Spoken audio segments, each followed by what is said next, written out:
ग्राम पंचायत आखरावाली जिला श्रीगंगानगर में बाबा साहेब डॉक्टर भीमराव अंबेडकर की भव्य प्रतिमा का अनावरण डॉक्टर रवि प्रकाश मेहड़ा महानिदेशक पुलिस भ्रष्टाचार निरोधक ब्यूरो के कर कमलों द्वारा किया गया। आपको बता दें, अंबेडकर वेलफेयर सोसाइटी के संयुक्त सचिव व पूर्व सरपंच नंदराम मेघवाल व भारत रत्न मेघवाल सरपंच ताखरावाली की अध्यक्षता में किया गया। तो वही कार्यक्रम के दौरान युवा हल्ला बोल राजस्थान प्रदेश अध्यक्ष इरा बोस से हमारा समाचार संवाददाता रवीश मेघवाल ने विशेष बातचीत की। आइए आपको सुनाते हैं।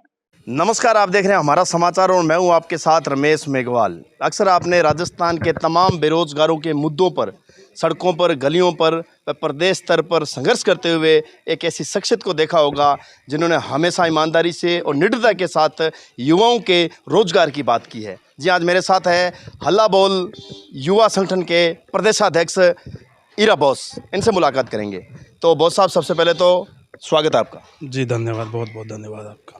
तो बोस साहब, आज आप गंगानगर इस ज़िले के बॉर्डर पर आज कार्यक्रम आयोजन किया गया। अंबेडकर साहब की प्रतिमा का जो अनावरण किया गया, आज उसमें राजस्थान एसीबी के डीजी डॉक्टर रवि प्रकाश जी मेहड़ा जी पहुंचे हैं और उनके साथ में आप शामिल हुए। सबसे पहले सर, क्या कुछ नज़र आया पूरे कार्यक्रम में, क्या कुछ देखने को मिला?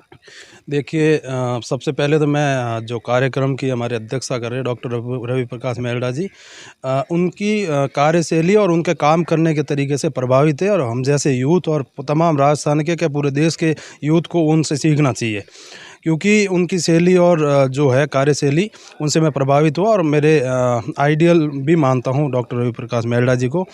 और बाबा साहब की जो प्रतिभा का अनावरण किया है यहाँ पे, काफ़ी 10 साल से इनका जो संघर्ष था, इन्होंने ज़मीन अलॉट करवाई और लाइब्रेरी बनी, सबसे बड़ी बात तो सभा भवन बनाया और बहुत सारे पेड़ लगाए और उसके अंदर लाइब्रेरी में बहुत सारी किताबें रखे। जो बाबा साहब के जो विचार है उनको जगह जगह तो और हम जैसे युवाओं को उसके ऊपर अमल करना चाहिए।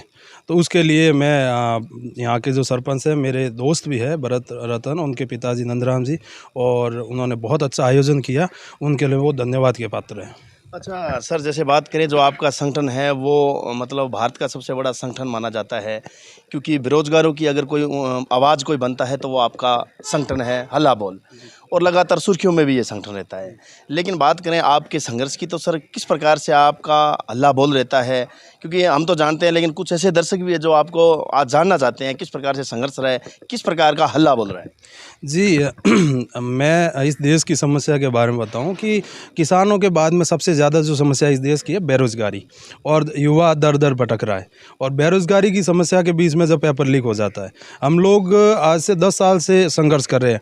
कोई भर्ती प्रक्रिया स्टार्ट होती है, स्टार्ट होने के बाद में उसका एक प्रोसेस होता है। हम लोग कह रहे हैं कि एक भर्ती 9 महीने में पूरी होनी चाहिए, लेकिन ऐसी भर्तियां हैं जो 10 साल 15 साल लग जाते हैं। और वो 10 साल के अंदर जो युवा ऐसे बैठे हैं जो एवरेज हो जाते हैं, उनके लिए हमें सड़कों पे लड़ाई लड़नी पड़ती है। हमें सरकार को बताना पड़ता है कि इसके अंदर ये है, इस भर्ती के अंदर है, कोई कोर्ट में चली जाती है, उसके लिए भी हम लोग भागदौड़ करते हैं। दूसरी, मैं आपको बताना चाहूँगा कि इस टाइम राजस्थान के अंदर कम से कम 16 से 17 ऐसी भर्तियां हैं जिसका पेपर लीक हो गया है। मैं मांग पहले दिन से उठाई थी, आज से 3 साल पहले उठाई थी, कि लाइब्रेरियन भर्ती के अंदर बहुत बड़ा घोटाला होता है। एसओजी के अंदर उसके कम से कम करीब सबको पकड़ लिया था, लेकिन उस भर्ती को रद्द नहीं किया। बिल्कुल सर, जो अब क्या होता है कि अब बड़े बड़े मगरमच्छ है, तो ठीक है, छोटी छोटी मछलियों को पकड़ने से नहीं, मगरमच्छ को पकड़ना चाहिए।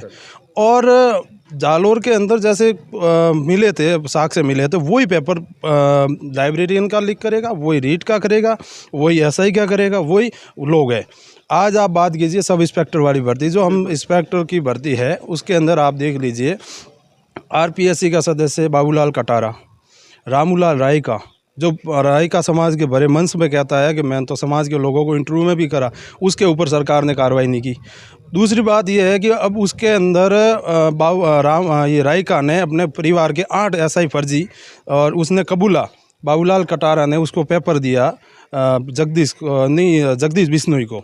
जगदीश बिश्नोई और इनके पास में 5 दिन पहले पेपर था, तो उस भर्ती में कौन सी पारदर्शिता होगी।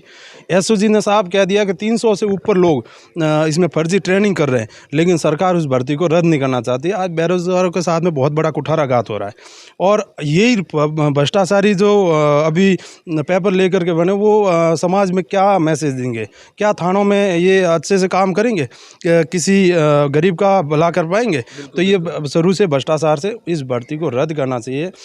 हमने जयपुर में भी आंदोलन भी किया इस भर्ती को लेके, जब आपके पास में तमाम तरह के साक्ष्य मिले हुए हैं। एसओजी बोर्ड ये है कि, और बीकानेर के एसपी मैडम ने भी बोला था कि इसके अंदर बहुत हाई लेवल पे घोटाला हुआ है। जब जिस आदमी के पास में 5 दिन पहले पेपर आ गया, तो उस पेपर को किस लेवल तक आपने बेचा होगा। तो ये बहुत विचारणीय है, और इसके ऊपर संज्ञान लेना चाहिए सरकार को। मुख्यमंत्री को भी इस पे संज्ञान लेके इस भर्ती को रद्द किया जाना चाहिए। बिल्कुल सर, निश्चित तौर पर इस प्रकार की जब भर्तियां लीक होती है, पेपर लीक होते हैं, और एक बड़ा उदाहरण है ऐसे मतलब एसआई की जो परीक्षा जो मतलब जो ये इसमें इतना बड़ा भ्रष्टाचार हुआ है और युवाओं पे जो है कुठाराघात हुआ है। लेकिन आखिर मतलब लड़ाई का अंत क्या होगा, कब तक ये लड़ाई जारी रहेगी, कब तक मतलब युवाओं को सही मायने में कब न्याय मिलेगा, क्योंकि ये एक बड़ी जंग है, लेकिन इसका कहीं किनारा नजर नहीं आ रहा। देखिए, मैं तो स्टार्टिंग से भी कहता हूँ कि बिना राजनीतिक से के पेपर लीक नहीं हो सकता, और वो राजनीति ही है।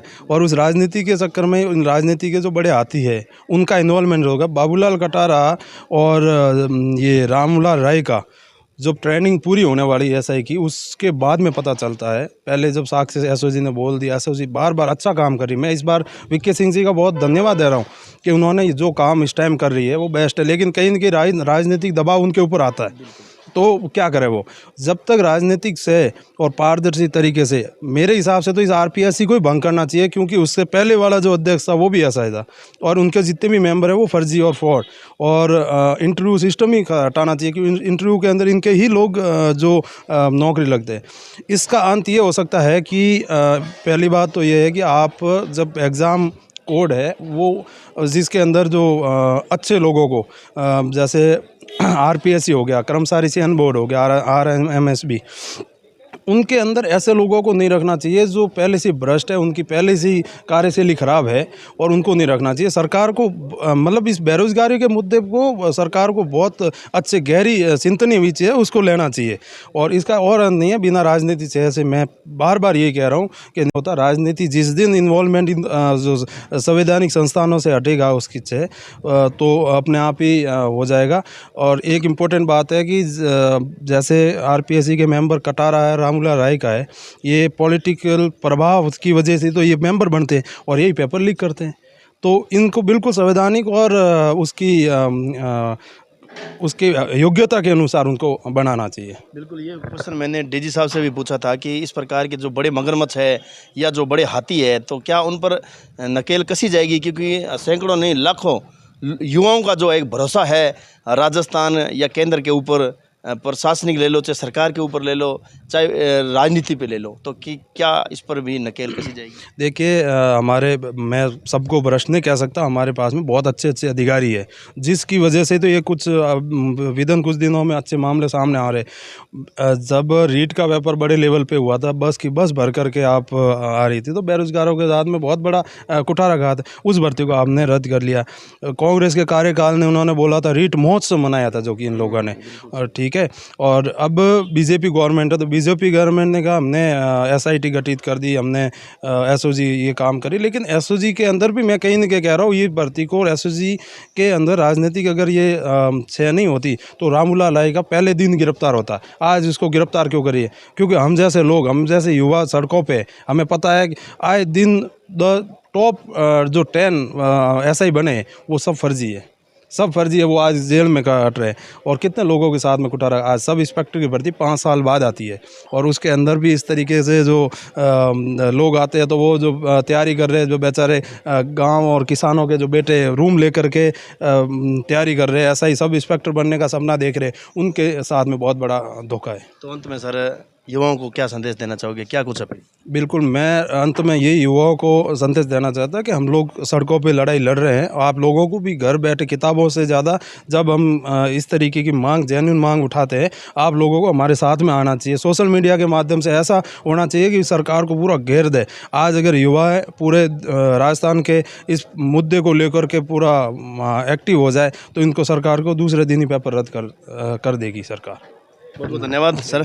तो ये थे हमारे साथ हल्ला बोल संगठन के प्रदेशाध्यक्ष युवा इरा बोस, और बहुत ही शानदार तरीके से इन्होंने तमाम युवाओं को एक मैसेज दिया है कि संघर्ष जो है वो निश्चित तौर पर सड़कों पर जारी रहेगा। हम लड़ाई जो है वो आप लोगों की लड़ते रहेंगे, लेकिन बस आपका सहयोग होना चाहिए। आप सोशल मीडिया से हटकर सड़कों पर जो है वो रास्ता चुने, ताकि लड़ाई लड़ने में जो है वो लड़ाई जो है वो एक मतलब सही तरीके से लड़ी जा सके। और इसी को लेकर आज गंगानगर ताखरावाली ग्राम पंचायत में ये पहुँचे हैं और डॉक्टर BR अम्बेडकर साहब का प्रतिमा का अनावरण किया है। वह इसके साथ ही जो लाइब्रेरी है उसका उद्घाटन किया है। इस मौके पर ये पहुँचे हैं। बहुत बहुत धन्यवाद। मेरे सहयोगी साथी सुनील के साथ रमेश मेघवाल, हमारा समाचार।